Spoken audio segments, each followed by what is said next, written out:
Hello guys, আজকে আমি সঠিক পদ্ধতিতে পানির পরিমাণটা কিভাবে দিলে পোলাওটা ঝরঝরা হবে সেটা আপনাদেরকে দেখিয়ে দিচ্ছি। তার সাথে আজকে দুপুরের জন্য পোলাওটা রান্না করেছি সেটাই শেয়ার করছি।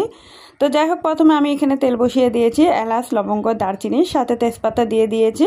আর অনেকখানি পেঁয়াজ কুচি আমি ভাজা ভাজা করে নিয়েছি, অর্ধেকটা উঠিয়ে রেখেছি। তার মধ্যে আমি চালটা দিয়ে দিয়েছি। চালটা দিয়ে অনেকক্ষণ পর্যন্ত এটা আমি ভাজবো।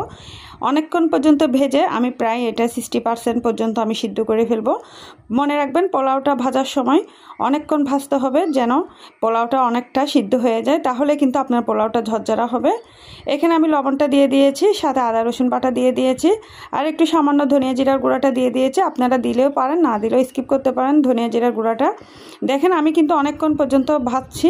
ভাজার পর এখন আমি এখানে 3 পট চালের জন্য 6 পট মতো পানি দিয়ে দিচ্ছি।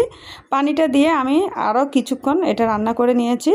কয়েকটা কাঁচামরিচ ফালিয়েও দিয়ে দিব, আর আধা চা কাপের মতো এখানে আমি দুধটা দিয়ে দিয়েছি। পাউডার দুধটা গুলিয়ে দিতে পারেন বা গরুর দুধ থাকলে সেটাও দিতে পারেন। কয়েকটা কাঁচামরিচ ফালি দিয়ে দমে আমি অনেকক্ষণ পর্যন্ত রান্না করে নিয়েছি। দেখেন কি সুন্দর এটা ঝরঝরা হয়েছে। এখনই বোঝা যাচ্ছে ঝরঝরাটা। যে পেঁয়াজের বেরেস্তাটা করে রেখেছি সেটা আমি উপরের দিক থেকে দিয়ে দিচ্ছি। সুন্দরভাবে দিয়ে আমি কয়েক চামচের মতো আমি ঘি অ্যাড করে নিচ্ছি। ঘিটা দিয়ে আরও কিছুক্ষণ দমে রান্না করে নিলাম। তাহলে দেখেন আমার পোলাওটা কত সুন্দর ঝরঝরা হয়েছে। এটা খেতে খুবই মজা লাগে।